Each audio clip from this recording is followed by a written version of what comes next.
Sound? Audio rolling. Okay, and stand by. Great, action. Welcome to our third episode of Be Kinetic. If you watched the previous two episodes, you'll know that Be Kinetic is all about movement. It's about going forward. It's about energetic spirit and attitude. It's the word kinetic talks about being efficacious, which simply means to make things happen, to be proactive.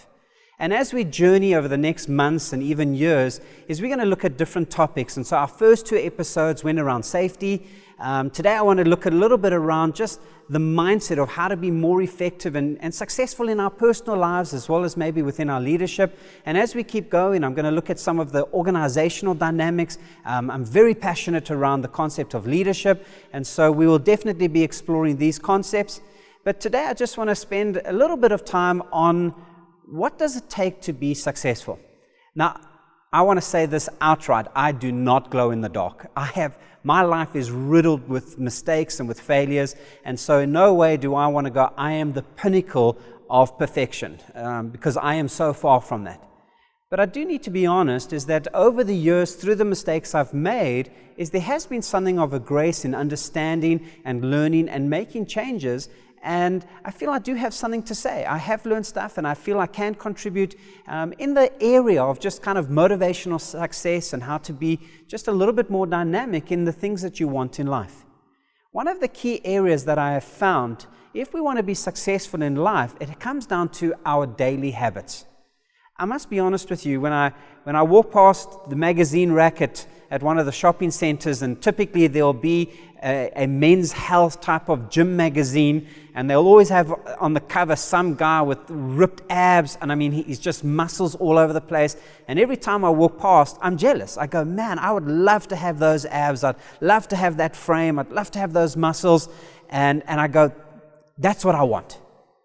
And then I start speaking to some of the guys at the gym, and they're up at 5 o'clock in the morning to rush off to gym, and then they spend an hour, sometimes 2 hours in the gym, and they live on carrots and cabbage. And when I hear that, I kind of go, I don't know if I want to be that committed. I don't know if I'm that excited about, here's the key word, about the lifestyle. So I want the results, I just don't want to put in the effort. And I think many of us is that we look at certain people and we go, I would like to have their financial success. I would love to have their relational success. I'd like to have their physique. And everyone would like something, but the issue is, are we willing to change our daily behavior? Are we willing to change our habits that will get us there? So the guy that is, he has the financial wealth that we are looking for. Do we have his mentality? Do we have his approach to life or her approach to life? Have we adopted her set of behaviors? And if we haven't, it's highly unlikely that we will get their results. And so I'm going to be looking literally each time we do one of these podcasts or we do one of these videos, I'm going to look at a multiple behaviors, attitudes, mindsets on how we can increase our success. But tonight I just want to look at one. But before we get there, Stephen Covey kind of made this concept very popular around the concept of the law of the farm. And the idea there is that before we can have our harvest are we preparing the land? So when we talk about that concept is that we take the analogy of a fighter in a boxing ring that wins a championship. And we see the action and the fighting, and he wins the championship and he gets the trophy, and we go, oh, that is fantastic, and we celebrate. And here is the key issue, is the champion is only recognized in the ring. He is not made there. He is made in the weeks, the months, and the years of sweat and tears and of suffering and of practice and all this effort. And as he's put that all in, when the match comes, the tournament comes, is then he wins and we go, oh, that is awesome.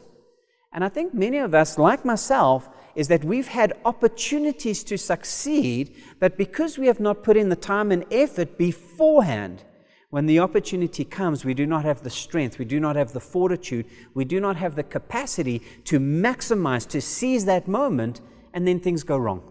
And so that's what Stephen Covey was talking about when it came to the farm. He says that before the rains come, you've got to get rid of all the stones and the rocks, and you've got to get rid of all the weeds, you've got to plow the land, you've got to put in the seeds, and and then when the rains come is you can get a harvest. But if you are lazy, and I'm talking generally now, is if we are just lying around on the porch all day long and we're watching TV and we don't maximize the winter period and the harvest, the autumn period, that we're not getting our farm ready. When the rain comes, we go, oh boy, my goodness, we forgot about that. And then you rush out with the tractor and you quickly get rid of all the stones and all the weeds. And overnight we put in all the seeds and we cover it up, and the rains come the next day. And then we are disappointed that the harvest hasn't come, because the harvest doesn't come overnight. It comes in the months before that of the effort and intention that we need to put in. And so, as I mentioned earlier, I just want to talk about one area that I'm convinced that as we go forward, we're going to look at a whole lot of characteristics, but if we don't have this one, the rest is going to fall away. And most probably the biggest, the most essential habit we need to embrace, to cultivate, to adopt into our lifestyles is taking responsibility. We need to take responsibility for our lives. Now, I must be honest, I had a very interesting family setup. I grew up when it was really heartsore, for a lack of a better word. Is my parents got divorced when I was around 6 years old, and through a variety of journeys, as my dad moved to Zimbabwe and then Zambia, and my mom had to raise 3 children by herself. And obviously the financial burden, lots of hours at work, huge challenges, lots of stress. And just because that is what it is we did not receive the attention that I would have liked. And I felt neglected. Now, I know it wasn't my mom's intention. I know it wasn't her heart. It was just the realities of life. But as I grew up, I felt neglected. I felt that I wasn't loved in the way that I would like to. And I didn't receive the attention that a young boy wanted. So guess what happened? I go, if you're not going to give me attention, I'm going to make sure that I get it. And so I started to become rebellious. Man, I tell you now, I would get drunk every single weekend. In fact, by the time I got into matric, I was getting drunk during the school time as well. I was a punk for a year. And it all culminated at the end of matric as I actually got arrested for shoplifting. And I'll never forget is I was taken to the Rivonia police station in Sandton, and I was busy doing my fingerprints. And I must be honest, I'm actually very embarrassed about this. As I was doing my fingerprints, what went through my mind, this is my mom's fault. It's because of her that I'm now here. And as I was going through this hand, and I started with my second hand, they got that black ink and you've got to roll your fingers, it dawned upon me, guess who's not here? Guess who's at home enjoying her meal? Guess who does not have the stress and anxiety of that moment? Guess who's not going to have a criminal record? It's obviously my mom. And it was at that moment that I realized I can blame my mom, and again, it was never her intention, it was never her desire, but I can blame her or my circumstances for the rest of my life. But if I do that, I'm going to become a permanent resident of the Rivonia police station. I need to take responsibility because my mom didn't shoplift, I shoplift. My mom wasn't getting drunk, I was getting drunk. My mom didn't get a crazy mohawk, I got a crazy mohawk. That was my decision. Now, I'm not saying my life was rosy and all of a sudden we hug and there's rainbows and fairies, but there's something about the reality is that if we want success, that in spite of the challenges that we have, in spite of the difficulties, we are making decisions that is taking us forward to the life that we are looking for. And I think if we look at champions of history, if we look at a Mother Teresa, we look at a Nelson Mandela, we look at a Mahatma Gandhi, is even though they are all dead, their legacy lives on. Why? It's not that they had easy lives. It's not because everything was rosy. It's because they suffered. It's because they had hardships. And they kept making decisions. They were resolute that they had a certain goal, a certain desire. And in spite of their circumstances, in spite of their hardship, because they were steadfast in that, they landed up achieving it. And now they are legacies for us. Now, personally, I don't want to be a Nelson Mandela. I don't want to be a president of a country. But I do want to be successful in my life, in my area of influence. And so I've constantly got to be asking myself, am I resolute? Have I adopted the behaviors and the attitude that's going to give me the life that I am so looking forward? Have you last thought about that in your own life? Do you have the habits, the mindsets, the attitudes, the behaviors that is getting you to where you want? Or is it possible that you have become a victim in some sort of area? That you've allowed circumstances and disappointments. And again, I don't want to belittle that. I don't want to play it down, but I do want to encourage you that in spite of that, that you will push through and say, I want this type of lifestyle, I want to have this type of results, and that I'm going to go for it.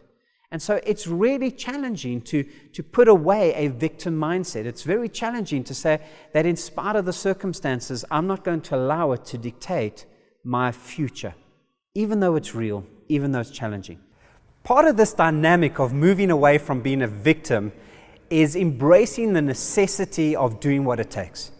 And one of the stories that inspires me the most is in the 1996 Olympic Games in the gymnastics, is one of the ladies, she was in the vaulting exercise, and on her second last attempt, when she did the vault and she landed, she twisted her ankle. Now at that stage, the Russians were ahead of the Americans. And I think the whole world would have understood and say, you know what, I've twisted my ankle, I'm in a lot of pain, I'm in a lot of agony, I cannot do my last vault. But the reality was, she would only win if she did it, and did it brilliantly. So even just another effort wouldn't have given them enough score. And she went out with passion and enthusiasm, and she hit that springboard and she went over the vault, and as she did a somersault and she landed on that mat, she held her pose for a couple of seconds, and then she fell down in this intense agony with such pain. You could see there it was excruciating, and everyone then turned to the scoreboard, and she got a brilliant score because she managed to hold her pose for the right amount of time, and the Americans won. Now, maybe that was a bit foolhardish, and I'm not endorsing doing crazy stuff like that, but I love that attitude. I love that mindset that says, you know what, I want to be successful, I want to win, and I'm going to do what it takes. Now again, please, I'm not a model person, I haven't made it, but there were certain things in my life where I had to embrace that type of mindset. I wasn't blessed with having an inheritance where there was a bursary for studies, but I really felt if I want to get ahead in life, I need to study certain things. And I'll never forget, in my first degree is I was studying in Franschhoek in the Cape, and I didn't have money, but I wanted to study. And I literally every day I had to drive a little lorry, and from Franschhoek at one of the local bakeries, and we'd drive all the way to Montague Gardens to go deliver bread for Woolworths, and drive everywhere, all the way back again. And every day I did this just to get a little bit of money in order to be able to pay off my studies. When I was living in Seattle, now if you know me at all, I am so not handyman. I am just outright useless when it comes to anything that comes to my hands.